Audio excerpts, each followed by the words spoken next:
نہ کوئی غم کرو نہ خوف، خوشیاں مناؤ جنت کی جس کا تم سے وعدہ کیا گیا تھا۔ اللہ کی ربوبیت پر اطمینان جب انسان کو ہو جاتا، میرا رب اللہ ہے، ربی اللہ، انسان کے لیے نہ کوئی کھٹکا، نہ کوئی خطرہ، نہ کوئی خوف، نہ کوئی حزن۔ جو کچھ ہو رہا ہے کس کے اذن سے ہو رہا ہے؟ اللہ کے اذن سے۔ اللہ کے اذن کے بغیر پتا تک نہیں ہلتا۔ یہ کوئی اندھا بہرا مادہ نہیں ہے جس سے مجھے کوئی خوف ہو۔ اندھا بھینسا چلا آ رہا ہو اس سے تو ڈرنے کا ہر انسان کو ڈرنا چاہیے، نہ معلوم کس کو ٹکر مار دے۔ لیکن نہیں، اس کائنات کو چلانے والا ایک سمیع و بصیر خدا ہے، وہ جو میرا دوست ہے، میرا ولی ہے۔ اللہ ولی الذین آمنوا یخرجہم من الظلمات الی النور۔ اللہ اہل ایمان کا ولی ہے، ساتھی ہے، پشت پناہ ہے، مددگار ہے، حمایتی ہے۔ بتائیے جسے یقین ہو جائے کہ اللہ میرا مددگار، اللہ میرا محافظ، اللہ میرا پشت پناہ، اللہ میرا حمایتی، اس کے لیے کوئی خوف ہوگا؟ اس سے کوئی ڈر ہوگا؟ میں مثال دیا کرتا ہوں ایک بہت سادہ، پنجاب کے دیہات کی۔ تو بڑا چودھری ہے اور کوئی غریب کسان ہے۔ اس غریب کسان کے جانوروں کو ہر وقت اندیشہ ہوگا چوری کا، کوئی میری بھینس کھول کر نہ لے جائے، کوئی میرا بیل کھول کر نہ لے جائے۔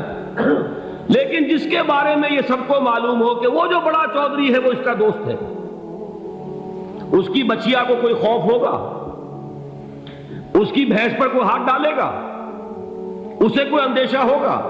نہیں۔ کیوں؟ کہ وہ بڑا چودھری، بڑا اس کا یہاں کا سردار، جاگیردار، سب کو معلوم ہے وہ میرا دوست ہے، کوئی میرے خلاف اقدام نہیں کر سکتا۔ اس دنیا میں یہ چھوٹی سی بات اگر آپ کے دلی اطمینان اور سکون کا باعث بن سکتی ہے تو ذرا تصور کیجئے۔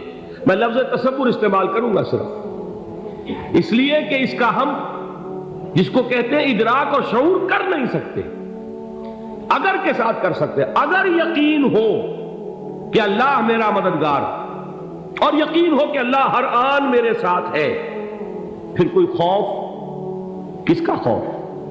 کوئی شے اللہ سے بالا تر ہے؟ کوئی قوت اس سے زیادہ طاقتور ہے؟ کوئی اس کے ارادے کو بدلنے والا ہے؟ کوئی اس کی مشیت کے آڑے آنے والا ہے؟ یہی بات ہے جو حضور نے فرمائی۔ یہ ایمان کا حاصل ہے لب لباب، کہ دیکھو اچھی طرح اس بات کو ذہن نشین کر لو، اگر تمام انسان مل کر تمہیں کوئی نقصان پہنچانا چاہے نہیں پہنچا سکتے، مگر جو کچھ اللہ نے لکھ دیا ہو، اور تمام انسان مل کر تمہیں کوئی نفع پہنچانا چاہے نہیں پہنچا سکتے، مگر وہ شے جو اللہ نے طے کر دی۔ آپ پھر میں کہوں گا ذرا طاری کیجئے، اسے فرض کیجئے، اسے سوچئے۔ اگر اس حدیث پر ہمارا دل ٹھکا ہوا ہو تو کسی سے ڈر ہوگا؟ یہ مجھے نقصان نہ پہنچا دے، یہ میری رپورٹ خراب نہ کر دے، یہ میری انکریمنٹ نہ رکوا دے، یہ میرا یہ نہ بگاڑ دے، یہ میرا یہ نقصان نہ پہنچا دے۔ اس کا ڈر، اس کا ڈر، اس کا خوف، اس کی خوشامد، اس کے لیے جا کر طرح طرح سے اپنی عزت نفس کو ذلیل کروانا اس کے سامنے، یہ سب کچھ کیوں کرتا ہے انسان؟ جب سمجھتا ہے کہ اس کے ہاتھ میں میرا کوئی نفع ہے، اس کے ہاتھ میں میرے لیے کوئی ضرر ہے، یہ مجھے کوئی غضب پہنچا سکتا ہے، یہ مجھے کوئی نقصان پہنچا سکتا ہے، یہ میرا کوئی کام بنا سکتا ہے، یہ میری کوئی ضرورت پوری کر سکتا ہے، اسی کا نام شرک ہے۔ جہاں آپ نے یہ سمجھا کہ غیر اللہ کے اندر کوئی طاقت موجود ہے، وہی شرک ہے۔ بتوں سے تجھ کو امید ہے، خدا سے نومیدی، مجھے بتا تو صحیح اور کافری کیا ہے؟ شرک تو یہ ہے جس پر بھی تمہیں یہ خیال ہے، کلمہ ہے یہ کلمہ سوم، لا حول ولا قوت الا باللہ۔ ذرا اس پر دل کو کبھی اگر آپ تصور کریں، پھر فرض کریں، دل ٹھک جائے اس پر، کوئی طاقت نہیں۔ یہی بات تھی جو شیخ عبد القادر جیلانی رحمۃ اللہ علیہ نے اپنی وصیت میں اپنے بچے سے کہی۔ 11ویں دینے والے ہیں لیکن حضرت شیخ عبد القادر جیلانی کی وصیت اور تعلیمات کو کتنے لوگ ہیں جانتے ہو؟ یہ جن مقامات تک پہنچے ہیں وہ کس چیز کی بدولت پہنچے؟ انہوں نے جو پیغام دیا وہ کیا تھا؟ اے میرے بچے، جس طریقے سے قرآن مجید میں حضرت لقمان کی نصیحتیں جو ہے نقل کر دی گئی ہیں، میں یہ عرض کروں گا بالفرض اگر قرآن حضرت عبد القادر جیلانی کے بعد نازل ہوا ہوتا تو شیخ عبد القادر کی یہ نصیحتیں بھی قرآن میں درج ہوتی۔ اتنی اونچی نصیحتیں ہیں۔ اے میرے بچے، اس حقیقت کو ذہن نشین کر لے، لا فاعل فی الحقیقت ولا مؤثر الا اللہ۔ اس کائنات میں نہ کوئی فاعل حقیقی ہے نہ مؤثر حقیقی ہے سوائے اللہ۔ کسی شے میں کوئی تاثیر نہیں اگر اللہ نہ چاہے۔ آگ جلا نہیں سکتی اگر اللہ نہ چاہے، پانی ڈبو نہیں سکتا اگر اللہ نہ چاہے، زہر ہلاک نہیں کر سکتا اگر اللہ نہ چاہے، کوئی چیز فائدہ نہیں پہنچا سکتی اگر اللہ نہ چاہے۔ تو در در پہ کیوں سر جھکاتے ہو؟ در در پر کیوں جبیں سائی کرتے ہو؟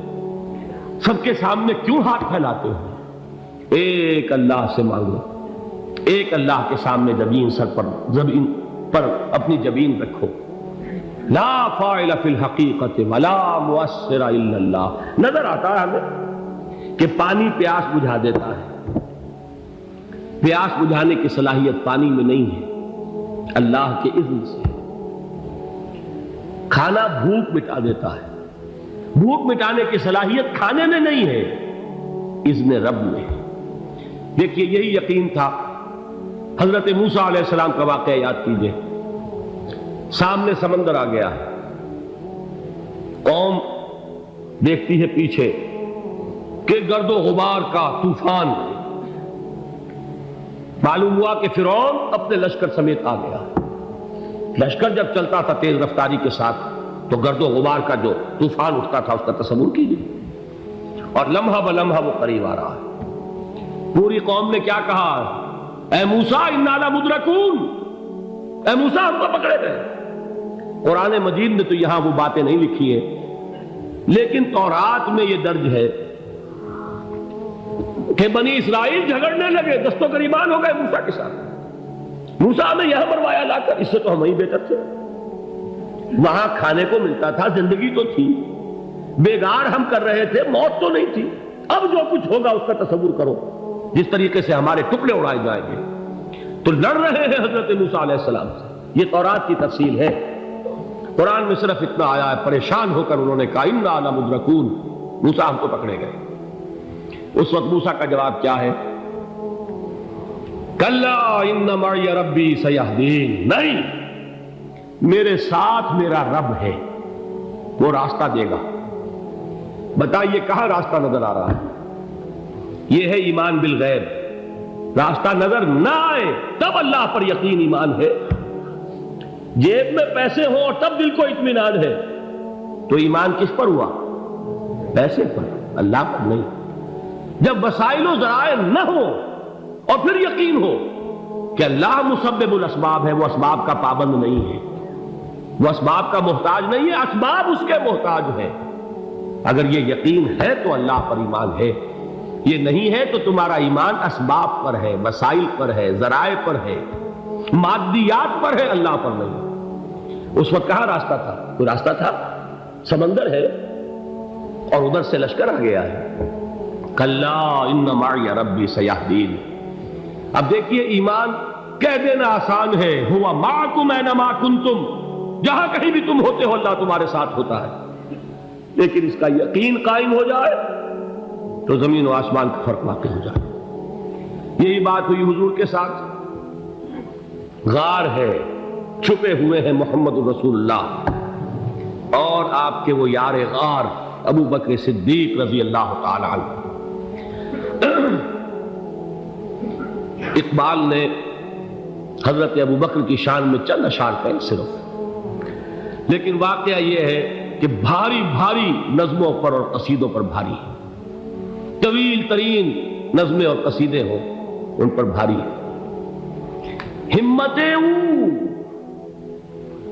ابو بکر کی ہمت جو ہے، کشت ملت را چو ابر، جیسے بارش سے کھیتی اپجتی ہے، ابو بکر کی ہمت اور عزیمت اس امت کو اسی طرح سینچنے والی ہے۔ ثانیے اسلام و غار و بدر و قبر، وہ دوسرے تھے اسلام میں، دوسرے پہلے کون تھے؟ انا اول المومنین، حضور فرماتے ہیں سب سے پہلا ایمان لانے والا میں، دوسرے ابو بکر۔ ویسے ہمارے ہاں یہ چلتا ہے اختلاف، حضرت علی پہلے ہیں کہ حضرت ابو بکر پہلے ہیں، لیکن اس میں بڑی خوبصورت تطبیق قائم کی ہے علماء نے، اور بہت صحیح ہے۔ چار کے بارے میں فیصلہ ہی مت کرو کہ کون پہلے، ان کی ایک عجیب تقسیم کر دی ہے۔ آزاد مردوں میں، بالغ مردوں میں سب سے پہلے ابو بکر، بچوں میں سب سے پہلے علی، خواتین میں سب سے پہلے خدیجہ، اور غلاموں میں سب سے پہلے زید بن حارثہ۔ بڑی پیاری تقسیم ہے، یہ چاروں ہی پہلے ہیں، ہر ایک کے لیے اولیت ہے۔ اور واقعہ یہ ہے کہ اگر زمانی اعتبار سے تعین ہوگا تو پہلے خدیجۃ الکبریٰ آئیں گی رضی اللہ تعالی عنہ، کسی اور سے بات کرنے کی نوبت بعد میں آ سکتی ہے، پہلے تو اہلیہ محترمہ سے بات ہوئی، آتے ہی پہلی وحی ہوئی ہے، ابھی تبلیغ کا حکم نہیں تھا۔ کس کو بتایا واقعہ؟ ابھی اپنی نبوت کی تبلیغ کا تو حکم ہی نہیں آیا، واقعہ کس کا ہے؟ وہ خدیجہ کا ہے۔ جب کہا ہے کہ خشیت علی نفسی، مجھے اپنی جان کا اندیشہ ہے، تو کیا جواب دیا خدیجہ نے رضی اللہ تعالی عنہا؟ وہ صدیقۃ الکبریٰ ہے، صدیقات جو ہے خواتین، ان میں چوٹی پر خدیجۃ الکبریٰ ہے رضی اللہ تعالی عنہا، اور صدیق جو مرد ہیں ان میں صدیق اکبر ہے ابو بکر صدیق رضی اللہ تعالی عنہ، لیکن صدیقات میں چوٹی پر۔ جب حضور نے فرمایا خشیت علی نفسی، کیا فرمایا، کیا عرض کیا، کیسے تسلی دی؟ نہیں نہیں، اللہ آپ کو ضائع نہیں کرے گا، آپ غریبوں کے ہمدرد ہیں، آپ مساکین کے تکالیف رفع کرنے والے ہیں، آپ بیواؤں کی سرپرستی کرتے ہیں، آپ مسافروں کی خدمت کرتے ہیں، اللہ آپ کو ضائع نہیں کرے گا۔ یہ یقین ہے اس خاتون کے اندر۔ خیر وہ ایک علیحدہ بات ہو جائے گی۔ میرے دل پر حضرت خدیجہ رضی اللہ تعالیٰ عنہ کی شخصیت کا بڑا گہرا نقش ہے، جو وہ کوئی اور ہی وقت اور موقع ہوا تو بیان ہوگا۔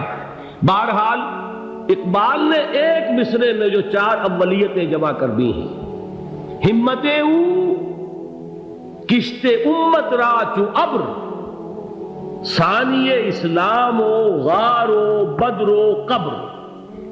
اسلام میں حضور کے بعد پہلے کون؟ ابو بکر۔ غار میں حضور کے ساتھ کون؟ ابو بکر۔